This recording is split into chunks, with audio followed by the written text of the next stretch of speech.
Биыл Түркістан облысында 300 мың шаршы метрден асатын 4400 пәтер пайдалануға беріледі. Бұл баспаналардың 2898-і Түркістан қаласында халыққа ұсынылса, қалған 1500 пәтер аудандарда тапсырылады. Жалпы осы пәтерлердің 2489-і мемлекеттік бағдарлама аясында бой көтерсе, қалған 1888-і жеке инвесторлардың есебінен салынып жатыр. Ал облыс орталығы Түркістан шаһарында ел игілігіне берілетін пәтерлердің 1200-і жергілікті әкімшілікте кезекте тұрған азаматтарға, ал 1698 пәтері 7-20-25 бағдарламасы арқылы жүзеге асырылады. Бұл үйлер рухани шаһардағы Отырар мөлтек ауданы мен Түркістан жаңа қала тұрғын үй кешендерінің аумағында орналасқан. Айта кетейік, бүгінгі таңда Түркістан облысында 28 мыңнан аса азамат пәтер кезегінде тұр.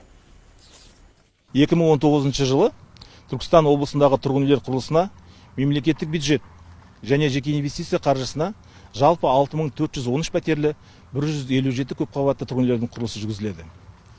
Соның ішінде облыс орталығы Түркістан қаласында 4260 пәтерлі 114 тұрғын үйлердің құрылысын салу жоспарлануда. Бүгінге Түркістан қаласына арналған көпқабатты тұрғын үйлердің 80-нен астам жаңа жобалары әзірленіп жатыр.